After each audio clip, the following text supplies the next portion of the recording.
You've been gone for 2 weeks, so the place is a mess. You do the housework, the washing, you cook the meals.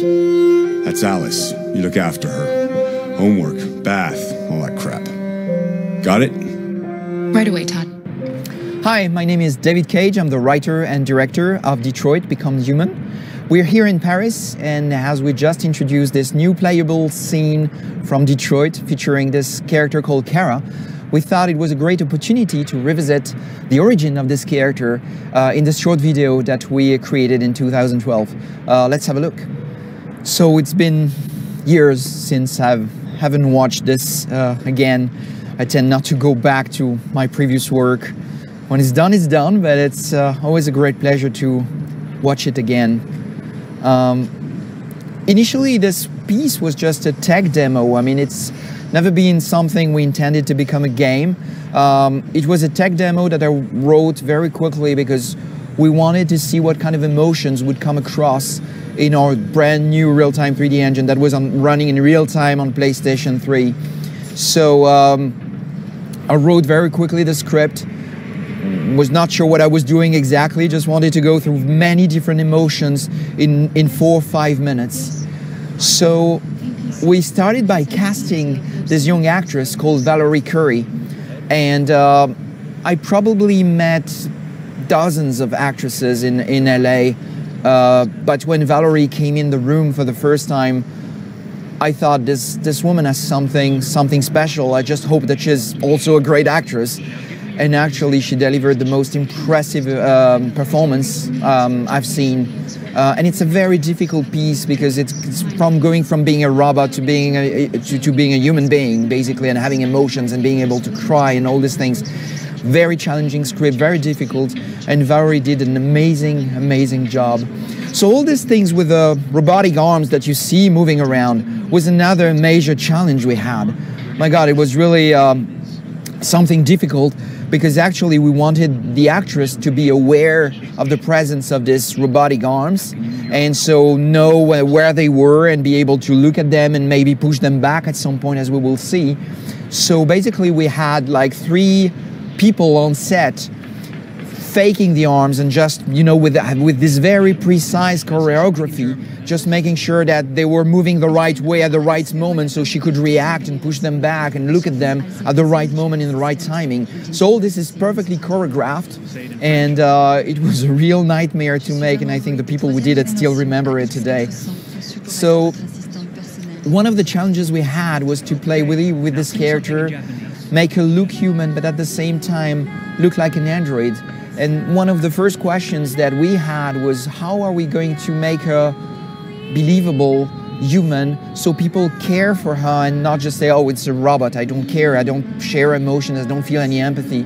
And actually the performance of Valerie Curry answered that question for us, because her performance was so moving that it became very natural and it came very easily. We just heard her singing in Japanese, so in order to do this, and before that she spoke French, and German, I think, if I remember well. Of course, it's not Valerie. She has a lot of talents, but she doesn't speak so many languages. So we had to work with a Japanese singer who just did this bit, and with a French actress and a German actress to do the different languages. And at the end, we put everything, of course, on Valerie's face, so it looks like it's Kara speaking different languages. So that was a real choreography, a lot of work, and talking to the operator was really something important. This is the moment where she realizes that she's going to be disassembled, what will happen to her. So a very moving, very important moment in the story. Working on the eyes, working on performance capture, working on the skin. So of course all these technologies have evolved a lot since then, so it's I'm still very proud of it, but at the same time, if you look at Detroit today and how we recreated the character of Kara, I think she looks much better today. It's different generation, different engine. And this is the moment where she gets disassembled. So still this choreography with all the robotic arms, and she had to be lifted up. And this is when she pushes all the robotic arms. All this happened for real on the set. So when we worked on the design of this android, we wanted to avoid having something that would be purely robotic, because we felt it would feel weird to have someone made of iron and just, you know, electric wires.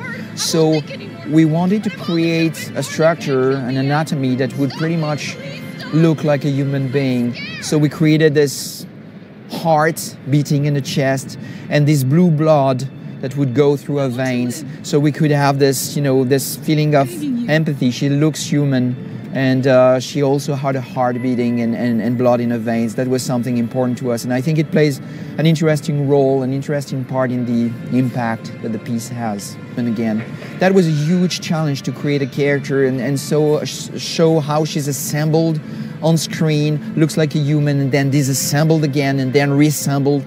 It was a challenge on a technical point of view with a real-time 3D engine, but it was also a challenge in matter of directing, because we wanted to find the right pacing. We didn't want the player, the user, to see it, to find it boring.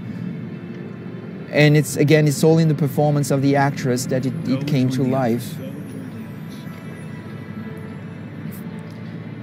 That's the moment where the operator changes his mind and decides to let her go. Playing with lens flares here on PlayStation 3. Last moment of fear. I don't want any trouble. And she realizes that now she's free.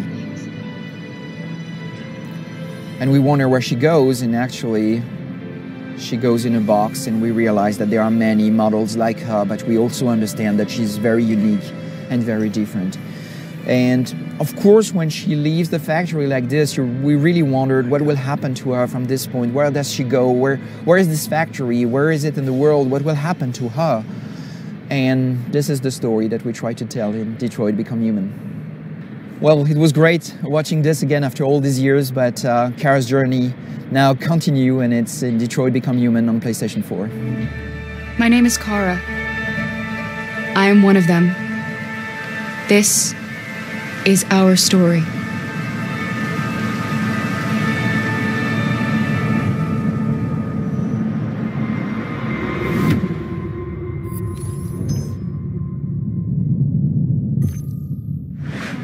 PlayStation.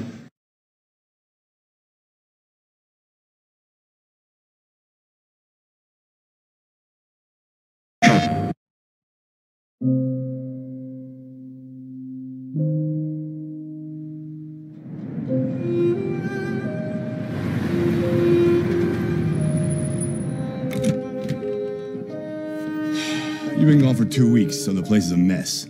You do the housework, the washing, you cook the meals. That's Alice. You look after her. Homework, bath, all that crap. Got it? Right away, Todd.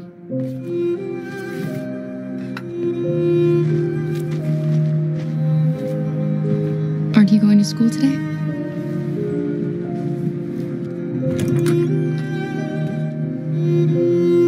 I'm sure we used to be friends before I was reset. Maybe we can be friends again.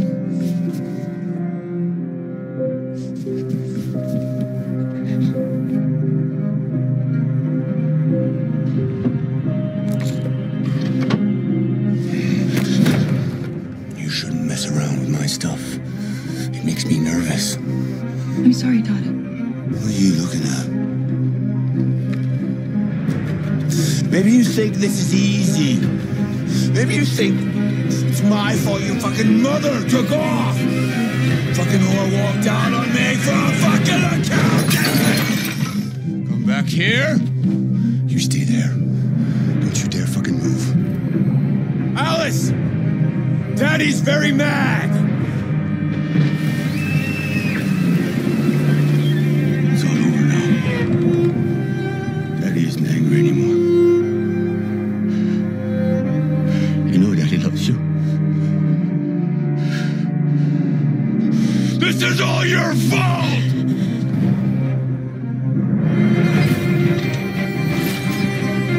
He's coming. He's gonna hurt me. Run! Get away, or he's gonna break you like last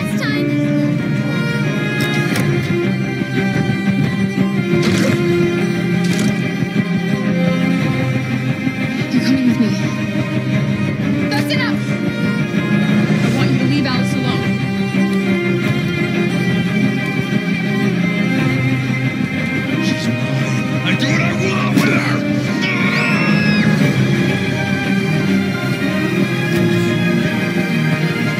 Kara! Come back here!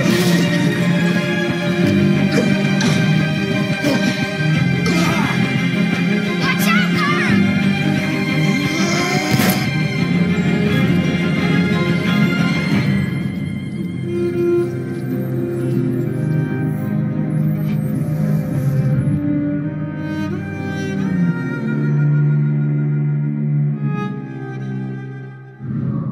PlayStation